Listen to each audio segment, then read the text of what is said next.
이 시간은 제4장 기독교 경제윤리 소비문화 중심으로 그 부분을 같이 나누도록 그렇게 하겠습니다.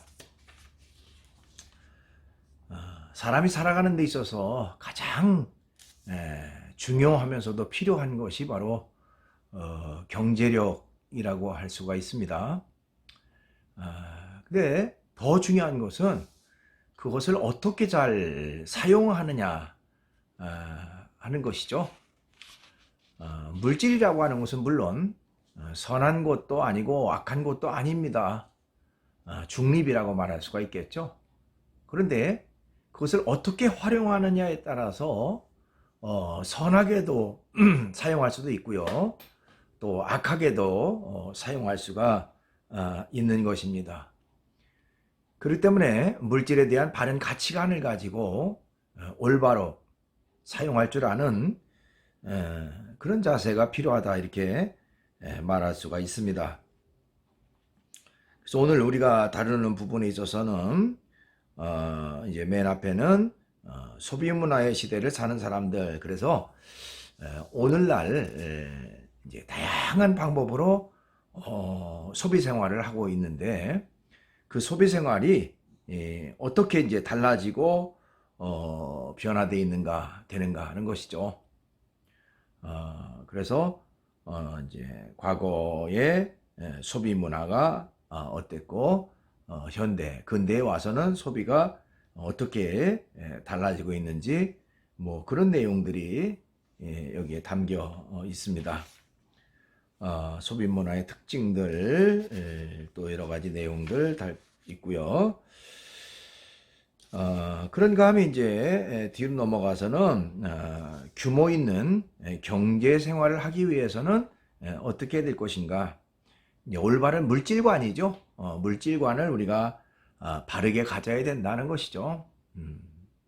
그것을 어떻게 잘 활용하느냐, 사용하느냐, 그런 것입니다. 그래서 그 내용에는 소유와 소비로부터의 자유, 또 규모 있는 생활과 경제 윤리의 교육, 또 양극화 극복과 분배의 정의. 그래서 너무 부익부 빈익빈 이런 현상이 두드러진 그런 상황 속에서 어떻게 우리가 소비 문화를 바르게 잘 가질 수가 있겠는가, 뭐 그런 내용입니다. 그 다음에 이제 맨 마지막으로는 소위 그 만모니즘이라고 하는 것을 어떻게 하면 잘 극복할 수가 있겠는가 이제 하는 내용을 담고 있습니다. 돈이면 다다. 돈이면 못하는 게 없어. 돈이 신이다. 뭐 이렇게 생각하는 그 현대인들의 그 돈을 우상화하는 그런 만모니즘을 어떻게 하면 잘 극복할 수가 있겠는가 하는 그런 전체적인 내용으로 이어지고 있습니다. 자, 이제 계속해서 PPT로 수업을 이어가도록 하겠습니다. 오늘은 제4장 기독교 경제윤리 소비문화 중심으로 라는 내용을 같이 살펴보도록 하겠습니다. 현대인들은 경제력을 절대시하는 그런 경향성을 가지고 있습니다. 사실 실제로 사람이 살아가는 데 있어서 경제라고 하는 것은 또 뭐 돈이라고 하는 것은 그만큼 큰 능력과 위력을 발휘하고 있다 이렇게 말할 수도 있습니다. 그렇기 때문에 우리가 직장 생활을 한다든지 또 어떤 사업을 해서 돈을 번다든지 하는 그 이유가 그만큼 돈의 쓰임새가 많고 또 활용도가 높기 때문에 그렇다라고 말할 수가 있습니다. 중요한 것은 어떻게 버느냐 하는 것도 중요하고요. 그것을 어떻게 잘 활용하느냐, 사용하느냐 하는 것이 중요하다고 말할 수가 있습니다. 무분별하게 아무렇게나 흥청망청 사용하는 그런 모습이 아니라 규모 있게 잘 사용하는 그런 모습도 참 아름다운 모습이다, 이렇게 말할 수가 있습니다. 오늘 내용을 같이 한번 살펴보도록 하겠습니다. 자, 우선 이제 첫 번째로 소비 문화의 시대를 사는 사람들입니다. 현대인의 소비 문화의 형태를 표현한 문구 중에 나는 소비한다, 그러므로 나는 현존한다라는 실존적 의미를 담은 표현이 있다. 재밌는 말이죠. 나는 소비한다, 그러면 나는 현존한다. 데카르트라고 하는 사람이 했던 그런 말을 빗대서 한 말 같습니다. 어쨌든 소비라고 하는 걸 통해서 나는 지금 살고 있다, 나는 존재한다, 나는 지금 뭔가 활동하고 있다라고 하는 것을 그렇게 표현한다는 것이죠. 그만큼 소비라고 하는 것이 인간 생활에 밀접하게 다가와 있다, 이렇게 말할 수 있습니다. 이 문구는 현대사회 속에서 소비는 엄연히 개인의 존립과 소통의 기회가 된다는 그런 의미가 들어있다는 것이죠. 그러니까 소비라고 하는 걸 통해서 자신의 존재감을 드러낸다. 또 소비를 통해서 다른 사람과 교류하고 교제하고 소통한다.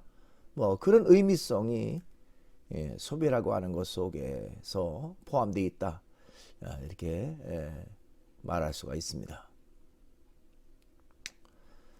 자, 우리가 살고 있는 시대를 여러 면에서 설명할 수 있겠지만은 결코 간과해서는 안 될 점이 있습니다. 그것은 곧 현세는 소비 문화의 시대다, 이렇게 말할 수 있다는 것입니다. 그만큼 소비라고 하는 것이 보편화됐고 소비라고 하는 것을 많은 사람들이 일상 속에서 하나의 그 생활의 중요한 부분으로 그렇게 받아들이고 인정한다고 하는 것을 말하고 있습니다.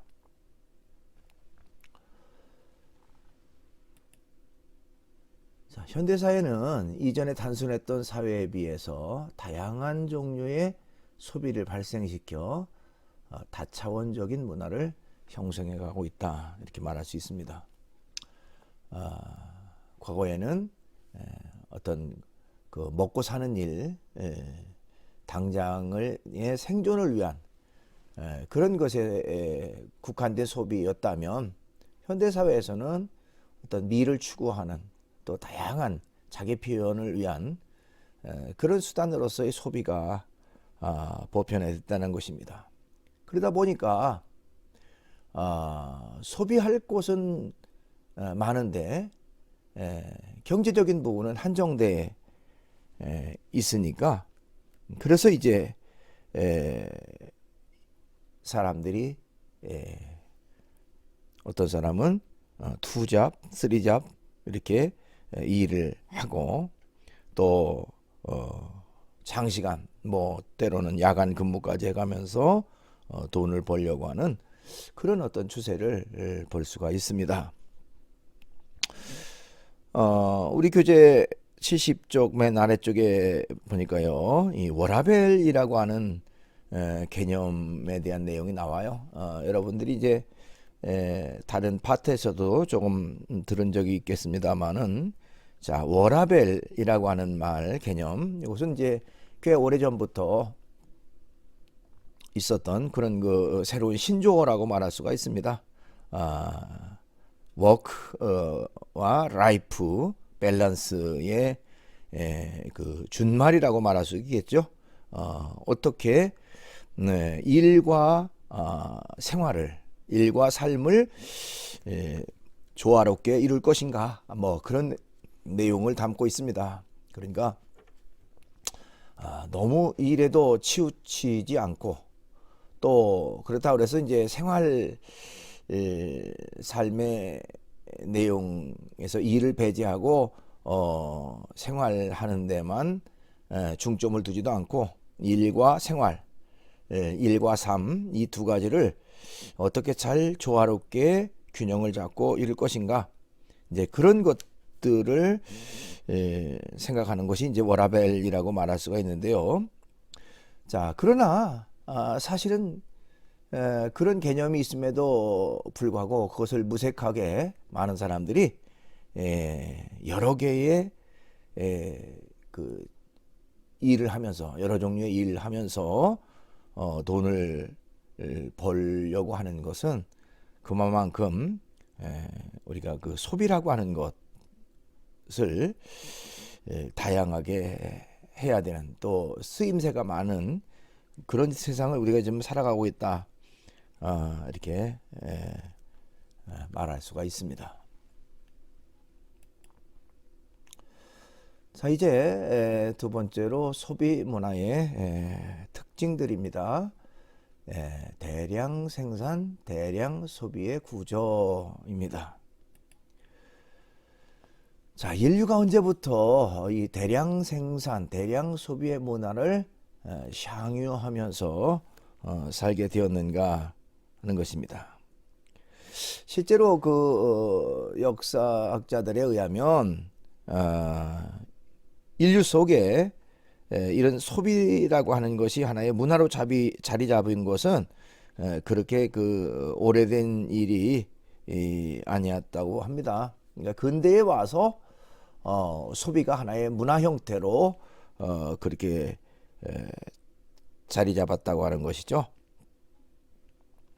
과거에는 어떤 그 가족이나 공동체 단위로 최소한의 필요한 것들만을 소유하고 살았던 그런 시대였습니다. 그렇기 때문에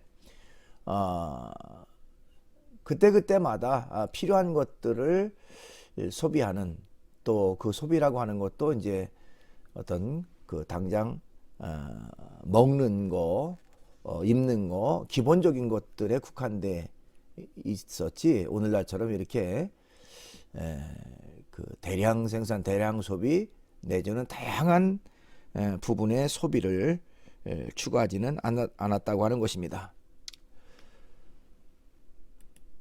자, 서양 사회의 경우 18세기 산업혁명 이후에 소비의 폭발적 증가가 있었다. 그리고 오늘날처럼 이렇게 소비 문화가 급격하게 많아진 그런 것은 대체로 이제 18세기 산업혁명 이후에 급격하게 이 소비 문화가 증가됐다, 이렇게 말할 수가 있습니다. 이 시대에 유행의 개념이 생겨나면서 이전에는 주로 귀족 계급에 제한되어 있던 소비가 대중 소비로 전환되는 그런 특징을 가지고 있습니다. 그러니까 과거에는 이제 특수한 계층, 귀족이라고 하는 특수한 신분들, 그런 신분이나 계층들에 국한돼 있던 어떤 소비 문화 내지는 소비의 그런 그 품목들이 이제는 그 보편화 되고 소위 하나의 그 유행화 되면서 많은 사람들이 그런 소비를 할 수 있는 그런 시대로 바꿔지게 되고, 결국에는 특수계층의 그런 그 소비에서 이제는 대중적 그 소비로 그렇게 이어지게 됐다고 하는 것입니다. 그래서 이제 이 소비 문화가 폭발적으로 증가하는 그런 결과가 됐다고 하는 것이죠. 그 다음에 이제 19세기로 넘어가선 그 소비가 이제 더 활성화되게 됩니다. 그래서 19세기에 생산과 소비 형태는 전형적인 대량 생산, 대량 소비의 구도에 진입했다, 이렇게 말할 수가 있습니다.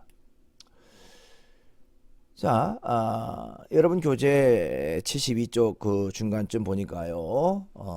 첫째로 19세기에는 대량 생산, 대량 소비의 구도가 본격적으로 하나의 문화로 자리매김된 그런 시대라고 말할 수가 있습니다. 그래서 18세기에 물론 이제 그 대량 소비로 연결이 됐지만 이제는 본격적으로 일상화 되게 되는 그런 시기는 이제 19세기에 넘어와서 이루어졌다고 하는 것을 말하고 있습니다. 그래서 소비가 소비와 사회가 매우 긴밀하게 유기적 관계를 형성하면서 소비 활동이 중요한 사회 활동으로 자리 잡게 되는 그런 결과가 이루어지게 됐다 이렇게 말할 수 있습니다. 그 다음에 둘째로는 우리가 살고 있는 시대는 지구촌화 되어 가고 있으며 이러한 시대적 정황은 전 세계를 대상으로 소비 문화를 가속시키고 있다 하는 것이죠. 지구촌화. 그러니까 대중교통이 발달하고 특별히 그 비행기가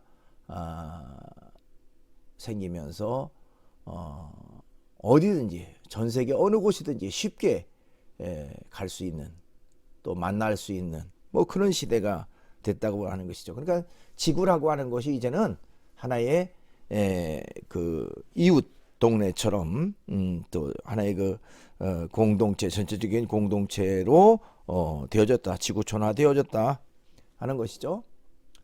자, 그렇기 때문에 그 물류가 급속도로 이제 빠르게 그 유통이 되게 되는 것이죠. 그러니까 어느 한 특정 지역에서 생산되는 그런 아주 좋은 물건들이 있다면 전 세계 어느 곳에든지 그것을 구입할 수 있는 그런 시대가 됐다고 하는 것입니다. 그러다 보니까 그만큼 이제 전 세계를 대상으로 한 소비가 가속화되는 그런 결과가 이루어졌다 이렇게 말할 수가 있습니다.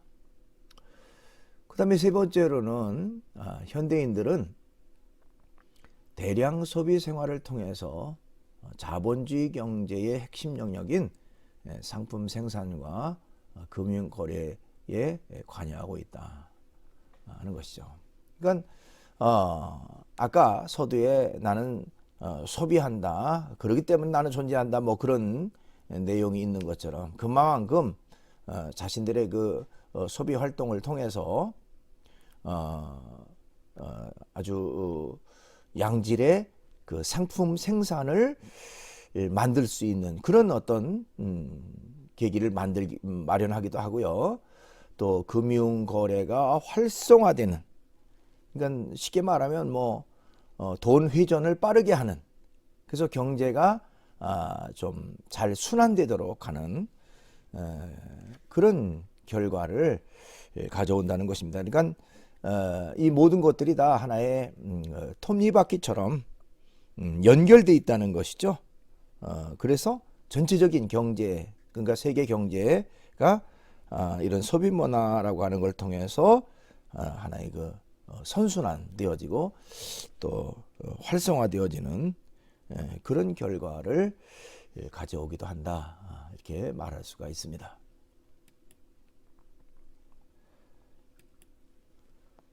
그 다음에 이제 쇼핑을 통한 정체성 구현입니다.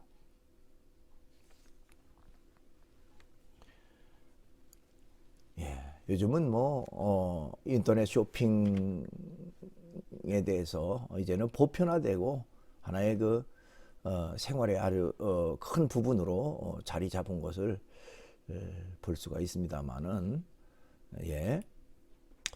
자, 소비의 구체적인 행위인 쇼핑을 분석해 보면 다양한 문화적인 의미를 담고 있다 이렇게 말할 수가 있습니다.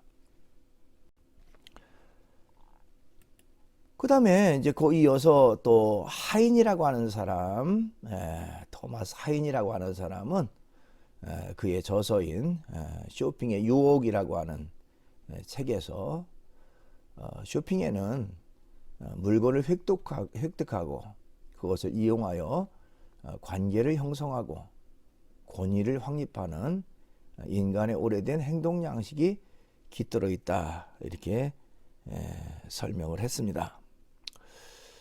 그러니까 쇼핑이라고 하는 것, 단순히 어떤 상품을 구입한다, 거기에는 굉장히 많은 의미성이 들어가 있다는 것이죠. 그것을 통해서 관계가 형성되고 또 권위가 확립되고 또 사람과 사람 사이의 교류가 이루어지는 그런 것들이 다 쇼핑이라고 하는 문화 속에 포함되어 있다, 이렇게 말하고 있습니다. 또 그 밑에 내용에 보면 윤리학자인 윌리엄 슈바이커라고 하는 사람은요, 현대사회의 힘이 갖는 위험성을 신학적으로 지적을 했는데요. 그는 현실적으로 자본주의 사회의 경제적 능력이 전통적인 힘인 정치력을 앞선다고까지 얘기를 했습니다. 그러니까 대단한 거죠, 사실은. 전통적 힘이라고 하는 이 정치력은 막강한 권력이고 절대 권력, 뭐 이렇게 말할 수도 있는데, 현대 사회에서, 즉 자본주의에서의 경제 능력이라고 하는 것이 그 전통적으로 막강한 권력이라고 여겼던 이 정치력을 오히려 앞서는, 또 그것보다 우위에 있는 어떤 그런 결과를 가져온다라고 하는 것은 굉장히 큰 변화라고 하는 것을 말할 수가 있습니다. 자, 이 말은 쇼핑을 통해서 소유물을 통한 자기 표현, 유행을 통한 심리적 추정, 또 타인의 관심 촉발, 소속감과 축하의 표현 등이 드러난다고 봄으로써 현대인의 소비 문화를 잘 짚어주고 있다, 이렇게 말할 수가 있습니다. 그러니까 그만큼 소비라고 하는 것이 사람들에게 굉장히 많은 관심사고, 또 그런 것들을 통해서 굉장히 많은 영향력을 끼치고 있다라고 말할 수가 있습니다. 자, 세 번째로 쇼핑을 통한 사회적 지위 확보입니다. 자, 현대 사회에서 상품 소비는 단순한 소비가 아니라 자신과 사회와의 관계를 형성하는 문화적 작용이 된다는 것이죠. 그러니까 상품 소비라고 하는 것이 단순한 소비에 머무르지 않는다. 어떤 그 자신의 존재감을 드러내는 것이다. 내지는 자신의 사회성의 한 표현이라고 말할 수가 있습니다. 사회의 관계성을 형성하는 그런 문화적 작용이 되어진다는 것이죠. 그래서 많은 사람들이 소비에 집착하려는 그런 태도를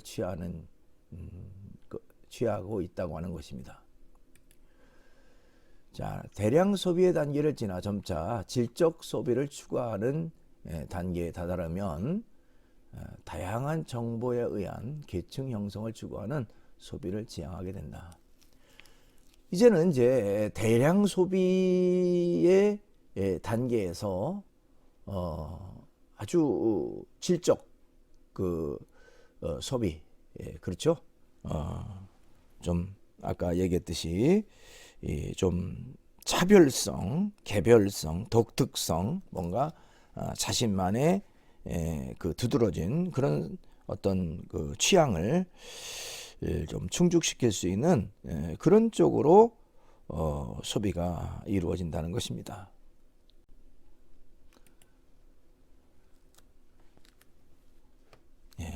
사치품은 심리적으로 허영심과 관련되어 많은 논란을 일으키기도 한다. 새로운 신분적 차별화와 위화감 조성 등의 문제를 이야기하기도 한다. 그렇죠? 아직까지도 이제 우리 주변에서는 사치품의 소비에 대해서 그렇게 그 좋은 시각으로 바라보는 그런 것은 좀 적다라고 말할 수도 있습니다. 그래서 이제 좀 소위 그 위화감 조성 이런 표현을 씁니다만은, 그러나 또한 많은 사람들은 거기에 개의치 않고 신분적 차별화, 또 다른 사람과의 그런 다른 어떤 독특성, 뭐 그런 것들을 추구하는 그런 경향성이 많다라고 말할 수가 있습니다. 그렇죠. 그래서 현대사회는 소비는 대량화되는 양적 팽창과 함께 사치 및 명품 소비와 관련된 질적 팽창이라고 하는 양적 측면에서 영향력이 점점 비대해져 가고 있다, 이렇게 말할 수 있습니다. 자, 그러면 이제 큰 세 번째로 규모 있는 경제 생활을 하려면 하는 것입니다. 자, 우리가 자본주의 사회에서 물론 내가 내 돈 가지고 내 마음대로 쓰는데 무슨 문제가 있느냐, 이렇게 말할 수도 있고요. 또 각자 개성에 따라, 각자 자기의 주관에 따라 행동하는 거에 대해서 지나치게 제동을 걸거나, 또 아니면 또 본인 당사자 입장에서는 너무 의식하거나, 물론 할 필요가 없겠죠. 그렇지만 보편적으로 사람들이 가지고 있는 이런 그 기본적 가치관, 그것은 내가 가지고 있는 것에 대해서 어떻게 효율적으로 바르게 활용할 것인가 하는 것이죠. 그러니까 어느 누구도 내가 가지고 있는 가치를 아무렇게나 가치 없이 쓰는 것보다는 가치 있게 그것을 활용한다고 하는 그런 기본적인 개념, 그런 생각은 누구나 다 가지고 있다고 하는 것입니다. 그럼 어떻게 이제 규모 있게 좀 아주 효율적으로 가치 있게 경제 생활을 할 수 있겠나 하는 것입니다. 자, 우리 사회에서 물질주의와 소비 문화는 하나의 거대한 흐름으로 자리 잡은 지 오래가 됐다는 것입니다. 중요한 것은 이제 실용성과 효용성, 그리고 유용성과 적실성을 갖춘 답변을 찾는 것이 필요하다, 이런 면에서 그동안 기독교의 전통적 논의들을 살펴볼 필요가 있다. 그러니까 본질적으로 우리가 소비라고 하는 것이 하나의 문화로 자리 잡았는데, 그 소비를 함에 있어서 어떤 태도, 어떤 자세, 또 어떤 가치관을 가지고 우리가 소비를 이룰 것인가, 그런 이제 본질적인 내용들을 좀 다룰 필요가 있다라고 말할 수가 있습니다. 여러분 교재 77쪽 글의 아래 부분에 보니까 소유와 소비로부터의 자유, 그런 내용이 나오는데요. 소확행이란 말이 있다. 소확행. 많이 안 들어본 그런 내용일 수도 있는데, 쉽게 말하면 행복은 멀리 있는 것이 아니라 지금 여기서 소소하게 즐길 수 있는, 비록 작지만 확실한 행복이 중요하다고 보는 그런 가치관이다. 그러니까 행복은 거창한 게 아니고, 행복은 아주 멀리 동떨어져 있는 것이 아니라, 행복은 우리의 생활 속에서, 소소한 일상 속에서 얼마든지 우리가 행복을 찾을 수도 있고 발견할 수도 있다. 그런 내용의 말이 바로 소확행이라고 하는 그런 그 용어 속에 포함된 의미라고 말할 수가 있습니다. 자, 기독교 입장에서는요, 물질이라고 하는 것을 부정하거나 경시하지 않습니다. 사람이 살아가는 데 있어서 물질이라고 하는 것이 반드시 필요한 부분이고요. 그 물질 자체를 부정하거나 경시할 수는 없는 거죠. 오히려 정신과 물질 사이 올바른 관계를 세우려고 한다. 그래서 그것을 어떻게 잘 활용하느냐 하는 것이 문제이지,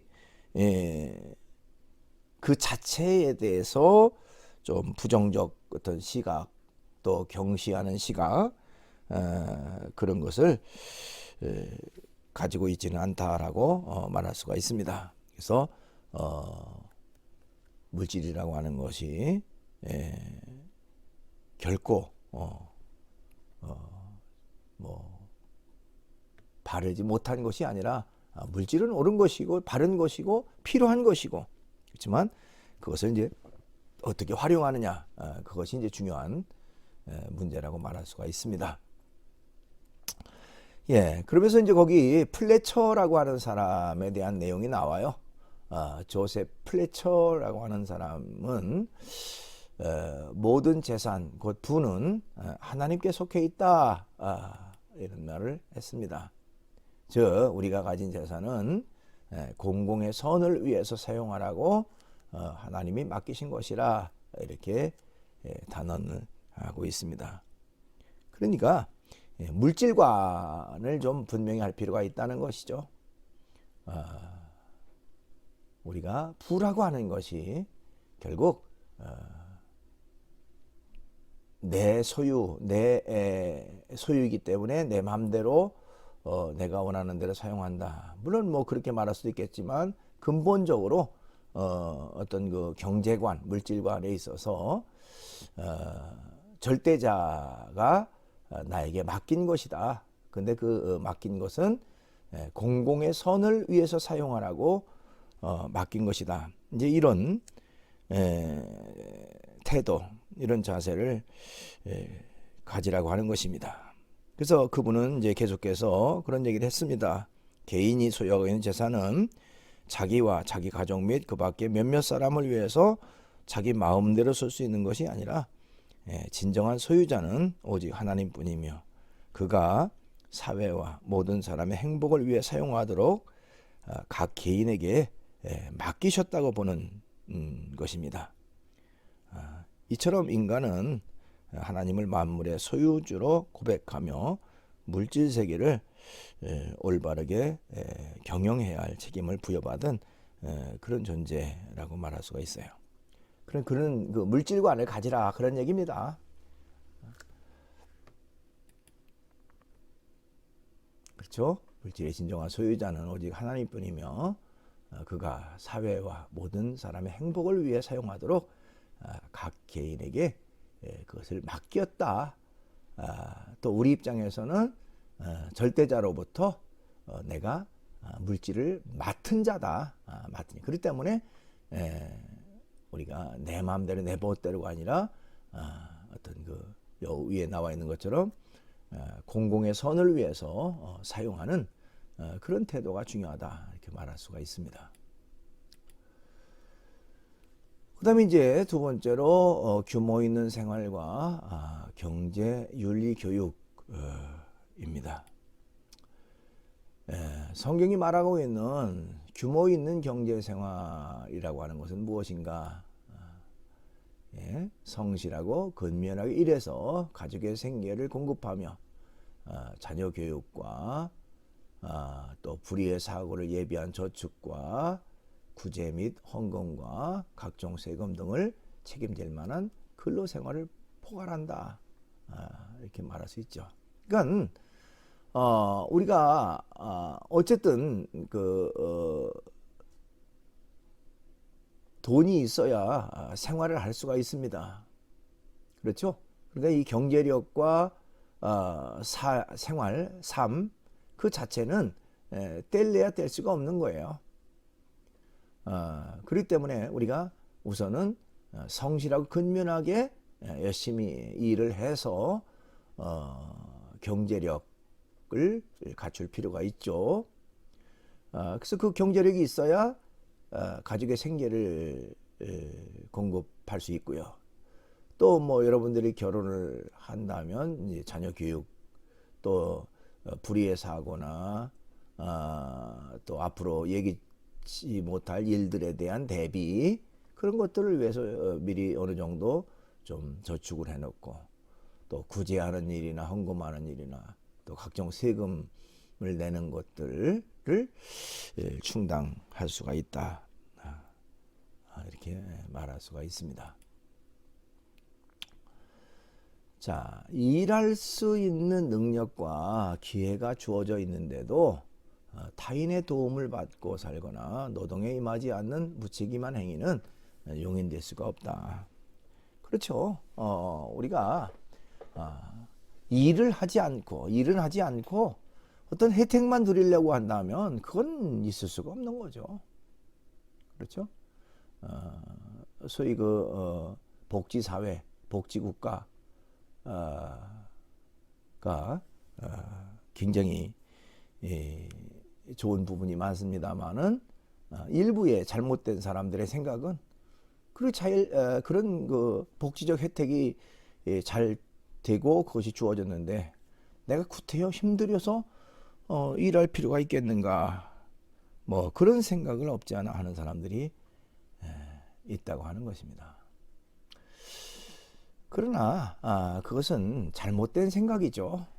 우리가 일할 수 있는 기회, 또 일할 수 있는 능력이 주어졌을 때 열심히 일을 한다고 하는 것은 마땅한 일이고 당연한 일이라고 말할 수가 있습니다.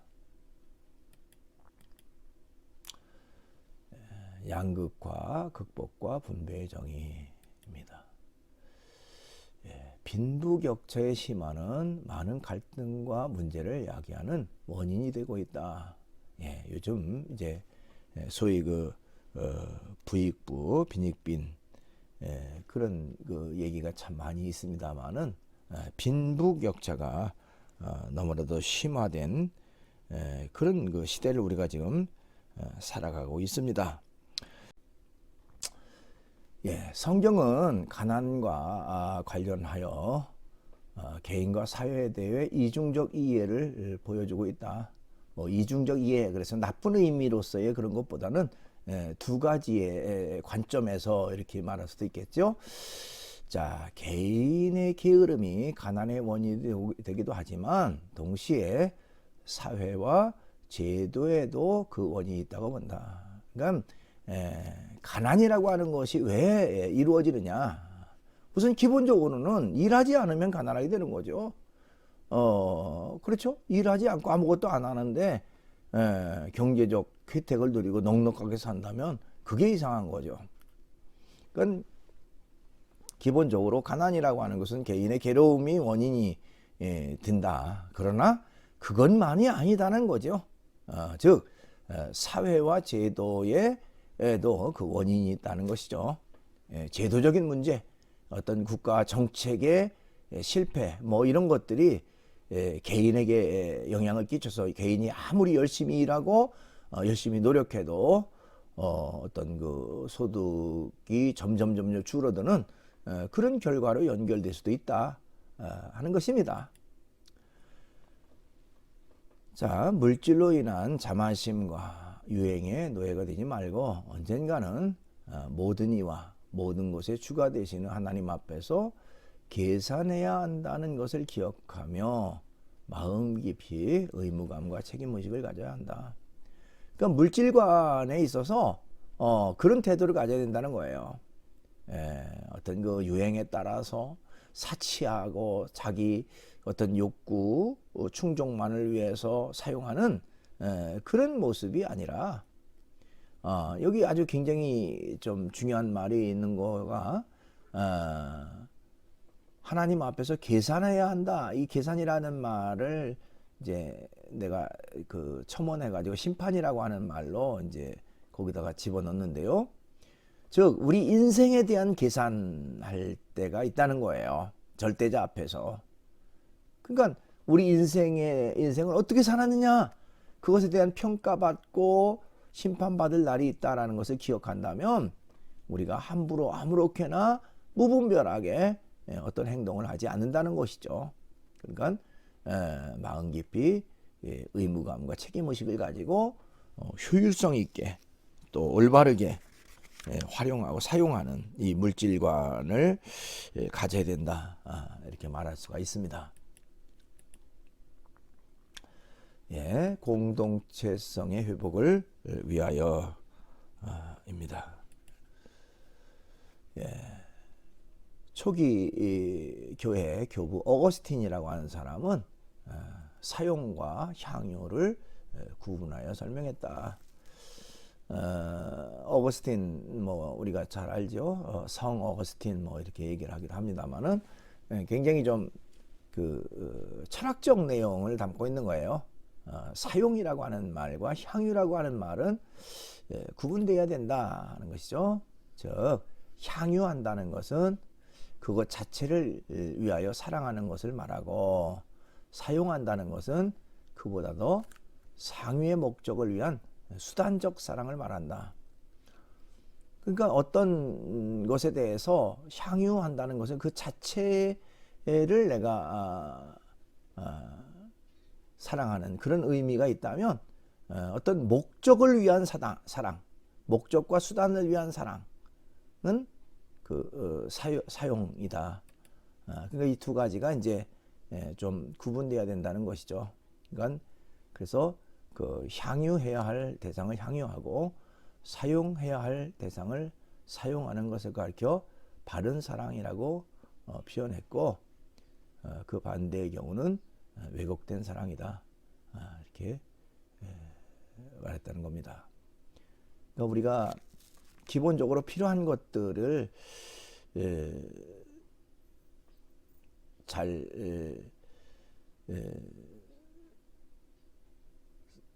사용해서 향유를 해야 되는데, 그것을 잘 사용하지 못하면, 즉 악용하면 결국에는 그 가치에 대한 바른 그런 그 목적을 위배되는 그런 결과를 가져온다 하는 것이죠. 조금 좀 어려운 그런 내용, 철학적 내용을 담고 있습니다. 자, 이제 큰 네 번째로 만모니즘 극복과 경제 정의입니다.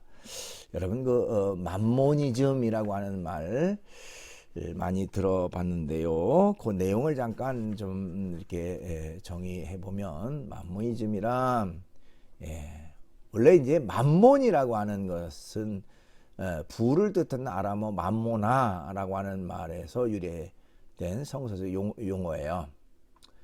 물질이라고 하는 거, 부라고 하는 것을 만몬이라고, 만몬신, 만몬. 그런데 신약 성서에서는 부, 돈, 재산, 소유에 대한 부정적 의미로 이제 만몬에 대해서 이제 설명하고 있어요. 그래서 이 만모니즘이라고 하는 말은 부나 돈이나 재산이나 소유, 물질을 절대시하거나 또 그것에 최고의 가치와 의미를 부여하는 태도, 행위를 만모니즘 이렇게 말합니다. 이렇게 쉽게 말하면 돈의 속물이 된 상태 뭐를 말할 수 있겠죠.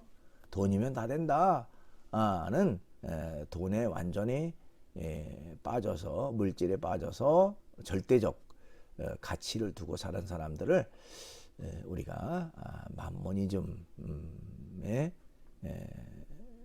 사람이다 뭐 이렇게 말하기도 합니다. 자본주의 시장 경제 시스템의 여러 가지 병리 현상들, 그런 내용이 여러분들 그 교재에 148조 아래 부분에 나옵니다. 자본주의 시장 경제 시스템의 어떤 그 문제점은 어떤 것들이냐? 우선 정치 권력과 경제 권력의 결탁으로 인한 뇌물과 청탁의 문제, 그렇죠? 이 뇌물의 문제, 청탁의 문제, 그런 것들이 다 이제 이 돈이라고 하는 것을 주고받으면서 결국에는 그 부정 부패가 시작되는 그런 결과라고 말할 수도 있습니다. 그런가 하면 더 나아가서 인신매매이나 인권, 또 인간의 존엄성 파괴, 그렇죠? 사람까지도 사고 파는 이런 것들이 많이 성행된다. 또 물질 만능주의와 세계화, 거대 자본의 폐단, 그렇죠. 거대 자본을 이용해서 모든 것들을 독점하고 또 그로 인해서 결국에는 많은 사람들에게 피해를 주고 고통을 주는 그런 일들이 너무너무 많이 있다고 하는 것입니다. 그런가 하면 계층 간의 갈등과 사회적인 묻지마 범죄의 증가라고 말할 수 있습니다. 그럼 이런 문제점들을 어떻게 하면 해결할 수 있겠는가 하는 것이죠. 우선은 탐심으로 인한 사회적 불의에 대해서 성경은 분명하게 경고한다는 것입니다. 그러니까 성경적 그런 해답에 좀 귀를 기울여라, 그런 얘기죠.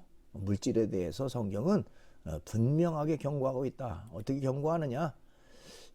야고보서 1장 15절 보니까요. 욕심이 잉태한즉 죄를 낳고 죄가 장성한즉 사망을 낳느니라 하는 말이 있습니다. 이 말은 욕심이라고 하는 것, 인간의 욕심이라고 하는 것이 그 사람 속에 이제 태어나면 사람 속에 생기게 되면 결국 그것은 점점 자라나서 이제 죄라고 하는 것이 죄의 결과가 되고, 그것이 점점 자라나면 결국 사망, 즉 자기의 파멸을 가져온다 하는 것입니다. 그러니까 지나친 탐심은 결국에는 자기 스스로를 망치게 하는, 자기 스스로를 망하게 하는 그런 결과가 된다라고 성경은 분명히 말하고 있습니다. 누가복음 12장 15절에도 그런 내용이 있습니다. 삼가 모든 탐심을 물리치라. 사람의 생명이 소유에 넉넉한데 있지 아니하니라. 그러니까 인간에게 탐심이라고 하는 것은 그러니까 자기가 가지고 있는 것, 그 이상의 것을 차지하려고 하는 모든 탐심, 그것은 결코 바람직하지 않다 하는 것이죠. 그 모든 것들을 우리가 물리쳐라. 사람의 목숨보다 소중한 게 어디 있느냐?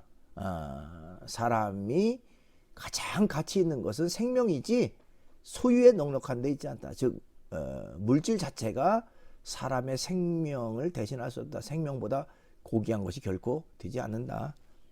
그런 내용입니다. 그 다음에 어떻게 극복하느냐? 둘째로는 성경은 만모니즘을 극복하여 인간이 물질을 다스리는 주인이 되어야 할 것을 가르친다. 굉장히 중요한 말이죠. 물질을 다스리는 주인입니다.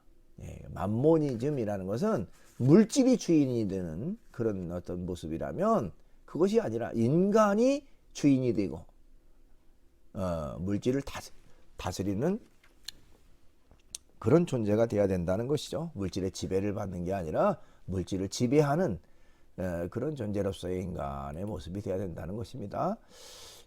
누가복음 12장 15절에 그들에게 이르시되 삼가 모든 탐심을 물리치라. 사람의 생명이 그 소유에 넉넉한데 있지 아니하니라. 이렇게 말하고 있습니다. 그 다음에 셋째로 신앙의 삶에 있어서 화폐나 상거래 행위 또 재물 자체가 거부되는 것이 아니라 신격화된 재물, 즉 만몬이라고 하는 것을 섬기는 것과 하나님을 따르는 신실한 믿음이 공존할 수가 없다라고 하는 것을 기억을 해야 된다는 것이죠. 그러니까 기독교 신앙을 가진 사람이라고 해서 상거래 행위 자체, 물질 자체에 부정하는 게 결코 아니죠. 물질이 없으면 어떻게 생활합니까? 그러나 그것을 절대화시키거나 또 그것을 마치 하나님이라고 하는 것보다 하나님의 위치보다 훨씬 더 높은 자리에 또 동등격으로 삼는 것까지도 그건 바른 것이 아니다. 아까 그 위에 나왔지만 물질을 우리의 물질의 지배를 받는 그런 인간의 모습이 아니라 물질을 지배할 수 있는 인간, 물질의 주인이 되는 인간이 돼야 되는데 물질을 절대시하거나 물질을 섬기는 그런 일이 있어서는 안 된다라고 하는 것을 말하고 있는 것입니다. 그래서 우리가 정답은 그겁니다. 맘모니즘이라고 하는 물질을 절대시하고 물질의 그 물질을 신격화해서 그것의 지배를 받는 그런 어떤 그 삶의 자세를 버려라 하는 것이죠. 그래서 물질을 지배하고 또 물질을 잘 활용해서 보다 가치 있게, 보다 의미 있게 사용하는 그런 어떤 그 성숙한 삶의 자세가 필요하다 하는 것을 이 장을 통해서 우리가 살펴봤습니다. 대단히 수고 많았습니다.